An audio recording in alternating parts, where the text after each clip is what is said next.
생각을 바꾸면 수익이 보인다. 역발상 투자의 문현진 멘토입니다. 오늘도 많은 종목들이 급등을 하고 많은 종목들이 급락을 하고 있는데 이런 과정에서 우리가 가야 할 길 상한가에 들어간 종목들 체크해보면 답이 나오겠죠. 도움되신다면 좋아요와 구독 그리고 알람 설정까지 반드시 부탁드리면서 바로 출발해 보도록 하겠습니다.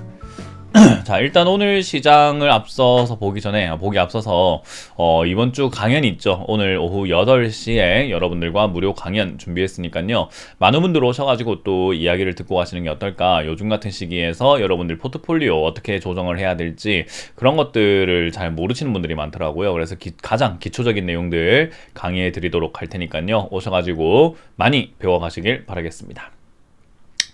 자, 일단 오늘 시장은 약간 보합권이죠. 역시 또 내려간 것도 아니고 올라간 것도 아닌 상태로 진행이 되고 있는데요. 최근 반등이 약간 기술적 반등에 불과하다라는 것을 보여준 것처럼 밑으로 조금 밀리고 있는 모습인 것 같아요.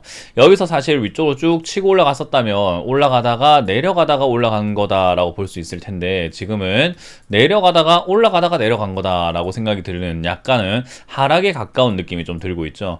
그래서 여기서는 일단 전체 큰 분위기는 하락 추세가 맞는 것 같고 그 하락 추세를 반전시킬 수 있느냐가 중요한데 여기서 반전은 시키질 못하고 조금 애매모호하게 움직이고 있는 것 같더라라고 보면 되겠습니다. 결국 여기서는 밑으로 2600포인트가 지지가 되는가가 더 중요한 내용이기 때문에 여러분들이 여기서는 좀 글로벌 경제를 체크를 해보시는 것이 중요하지 않을까. 그래서 글로벌 경제가 위축이 되는가, 조금 더 성장할 수 있는 모멘텀이 남아있는가를 체크를 하신다면은 방향성을 좀 잘 보실 수가 있을 것 같습니다. 자, 그러면은 이제 코스닥 같은 경우는 사실 별 볼 일 없기 때문에 오늘 급등은 어떤 것들이 했는가 좀 알아볼 텐데 그 전에 수급을 본다면은 외국인 기관 계속해서 팔아내는 부분들이 나오고 있는데요. 역시 외국인들은 우리나라에 들어올 이유가 별로 없다라고 누누이 말씀을 드렸었던 것 같은데 여러분들이 이제는 제 말을 조금 이해할 수가 있지 않을까. 그래서 현명한 사람들은 눈으로 보기 전에 그럴 수도 있다라고 예측을 하는 반면에 현명하지 못한 분들은 눈으로 봐야지만 꼭 이해를 하는 분들이 있습니다. 그래서 여러분들이 현명한 사람이 될 수 있도록 그렇게 노력을 해주시는 것이 좋을 것 같네요.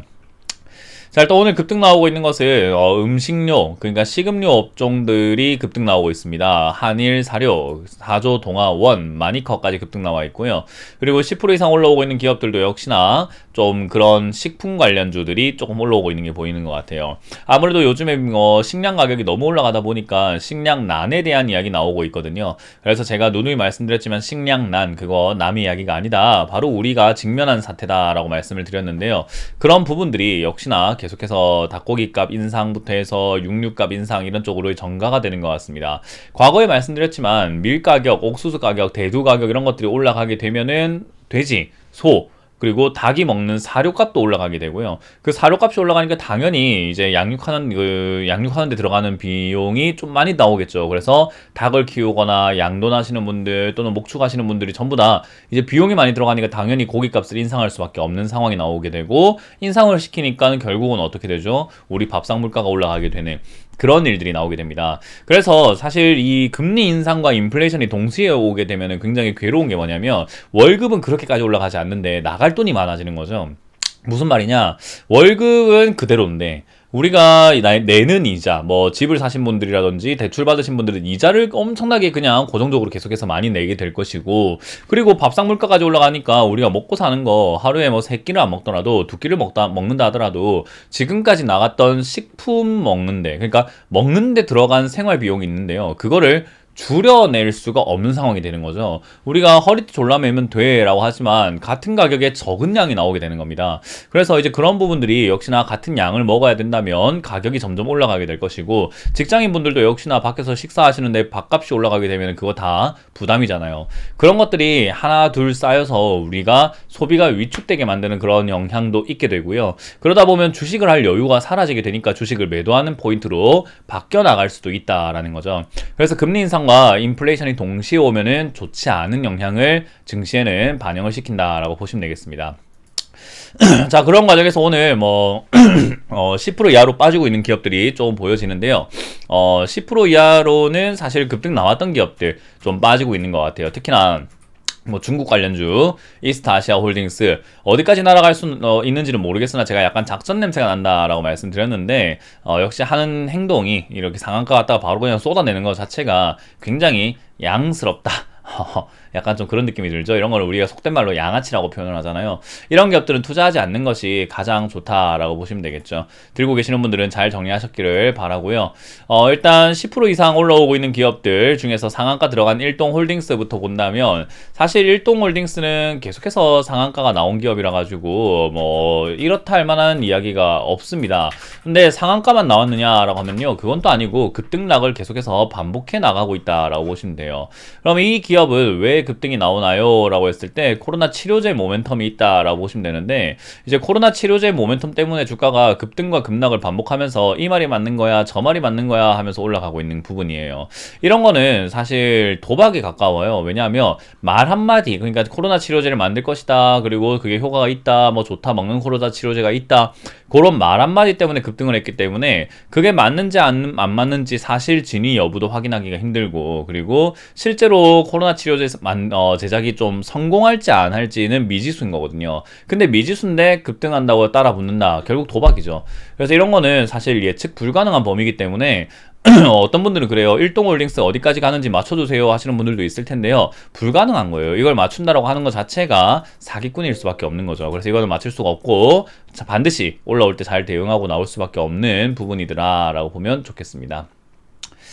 자, 그리고 오늘 두 번째로 볼 종목 한일사료인데요. 한일사료 같은 경우도 사료 관련주가 급등 나오는 것은 제가 TV에서 사료 관련주가 올라갈 가능성이 높다라고 누누이 설명해 드렸기 때문에 들고 계셨던 분들은 수익을 좀 보지 않았을까 생각이 듭니다.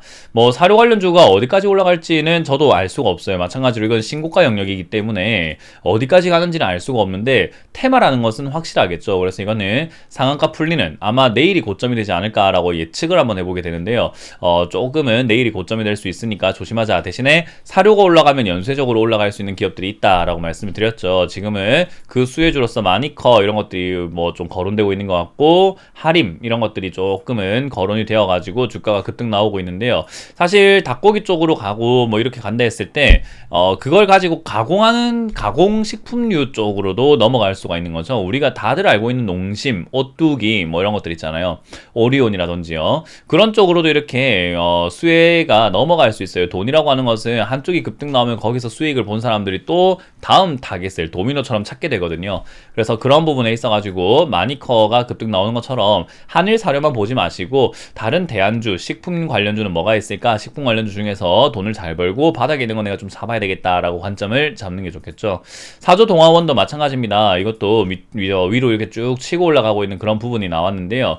뭐 아무래도 식품 관련주들이 전부 다 테마성으로 이렇게 올라오고 있는 것 같죠. 근데 아까 말씀드린 것처럼 완성품을 만들거나 우리가 뭐 햇반이라든지 이런 것들을 굉장히 다양하게 다루고 있는 큰 기업들은 움직이지 않았어요. 그래서 마니커 같은 경우는 오늘 제가 TV에서 상담했지만 뚜렷한 정답이 있는 기업은 아닙니다. 그래서 상한가가 가게 되면은 2,500원 정도에서 정리하시는 것이 맞다라고 보면 되고, 뭐 오뚜기와 같은 이런 기업들은 지금 보시면 주가가 크게 올라가지 않았습니다. 그렇기 때문에 만약에 내가 한일사료, 동아원, 마니커 이런 것들 급등주를 놓쳤다라고 하면은 조금 느리지만 조금은 안정적으로 올라갈 수 있는 다른 식품 관련주, 식음료 파트를 조금 찾아보시는 것이 어떨까 생각이 듭니다. 그래서 그 점 참고하셔가지고 여러분들도 뭐 큰 수익은 아니더라도 작은 수익이라도 조금 안정적이게 챙겨가는 여러분들이 되셨으면 좋겠습니다.